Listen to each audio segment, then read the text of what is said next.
Եկեք հասկանանք, թե ինչպես է Ալբերտ Այնշտայնի հարաբերականության տեսությունը պարզաբանում աստղաբանության կապը մեզ հետ։ Մեր մոլորակի վրա ապրող բոլոր էակները սնվում են արևի էներգիայով։ Արեգակն է իր լույսով ապահովում մեր բոլորիս գոյության 100%-ը։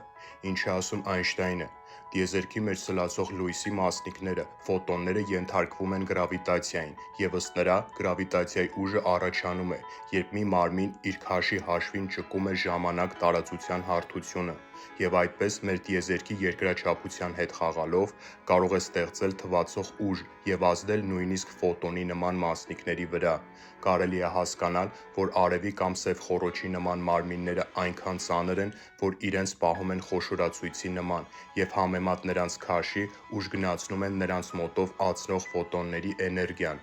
Այնշտայնը ծնվել է 1879 թվականի մարտի 14-ին։ Նույնիսկ եթե դուք չեք հավատում աստղաբանությանը, անհերքելի է, որ այդ օրը արևի անմիջապես ետևում գտնվում էր ձուկ համաստեղությունը, ինչի պատճառով էլ աստղաբանները ասում են, որ Այնշտայնի աստղաբանական արևի նշանը ձուկն է, քանի որ նա ծնվել է, երբ արևը գտնվում էր ձուկ համաստեղության մեջ։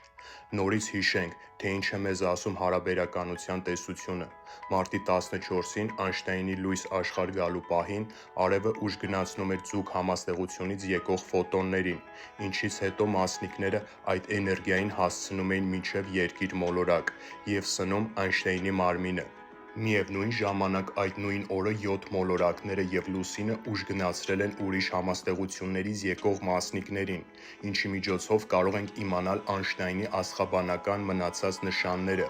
օրինակ նրա Մարսի նշանը Այծի համաստեղությունում էր։ Այս նույն պատճառով հնդկական աստղաբանության մեջ կա 7-ից 9 ամսվա շեղում, քանի որ նրանք հիմք են ընդունում, որ հոգին մարմնավորվում է առաջին բջիջների ստեղծման պահից։ Ցանկացած աստղից ծնված ֆոտոն կրում է այդ աստղի էներգետիկան և սլանում է դեպի մեզ, երբ նրանց փոխհարաբերակցությունը տարբեր երկնային մարմինների հետ կլանում են տարբեր էներգիաներ, որոնք այդ մասնիկին տալիս են անկրկնելի երանգ։ Այն հասնելով Երկիր մոլորակ, ազդում է մեր էներգետիկ քվանտային դաշտի վրա և ամեն վայրկյան գոյացնում մեր թվացյալ իրականությունը։